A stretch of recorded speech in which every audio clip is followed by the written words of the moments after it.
Okay, and the last pose before the Savasana, which is everybody's favorite pose, is Paschimottanasana.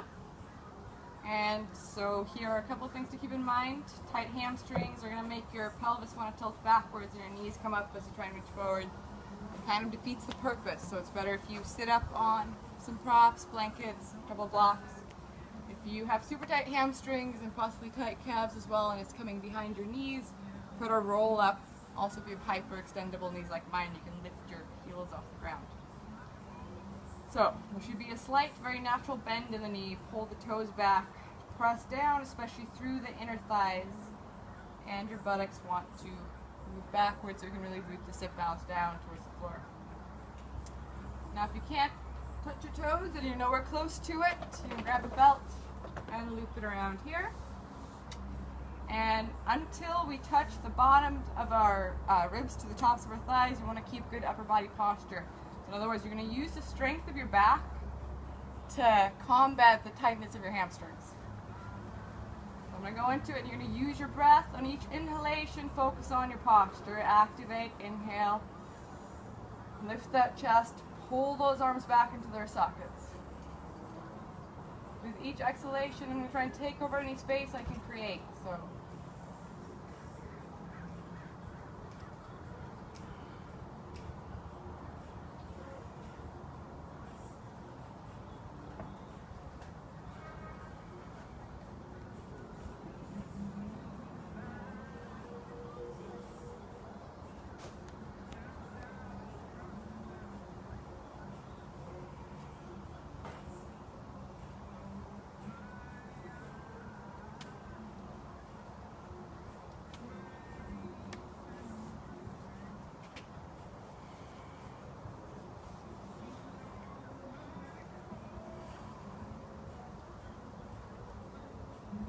And then when you lay down for your Savasana, remember we always lay down with our knees bent, protect the lower back, bend the knees, keep your hands behind you, bend your elbows straight back, move the tailbone to point away from the lower back, roll down, shoulder blades move in towards the spine, tops of the shoulders move down towards the floor, palms facing up, reach the feet away from you. If you have any issues with your neck, you may want to do a little roll underneath the neck if you're doing a lot of jiu-jitsu. Otherwise, just reach back through the crown of your neck and then start to focus on your breath. Let everything else go.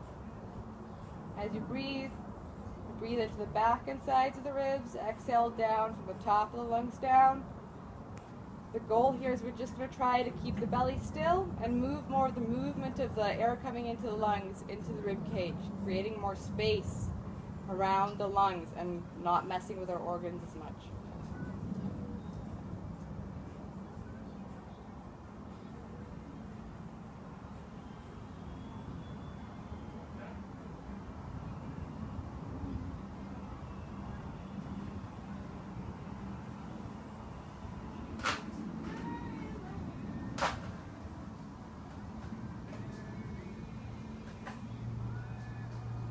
If you find this hard to visualize, sometimes it's helpful to put your hand on your belly.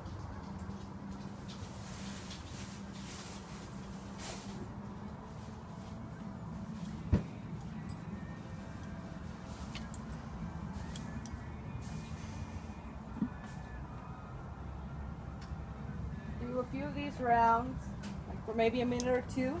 Return to normal breathing. Notice the differences that you'll feel in your capacity to breathe. Just the kind of ease that comes along with it of moving it into the rib cage and creating that freedom of movement there.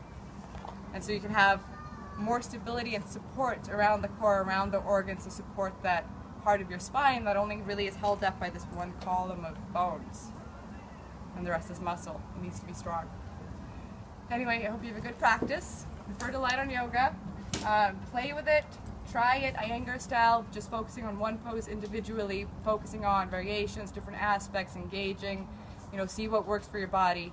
Try it through a little bit of flow. Remember, we tend to expand on the inhale and contract on the exhale. And try to let it be as natural as possible. So try to follow like your own rhythm, your own breath. Just allow it to kind of come to you. And sometimes it might be nice if you set a timer and you just have to go on the mat and you're not allowed to leave the mat until the timer goes off. And so that prevents you kind of from getting accidentally pulled away with something that comes up or a thought that comes in. That's kind of the focus. It's the dedication. It's the discipline of practice. So, good week. I'll see you on Tuesday.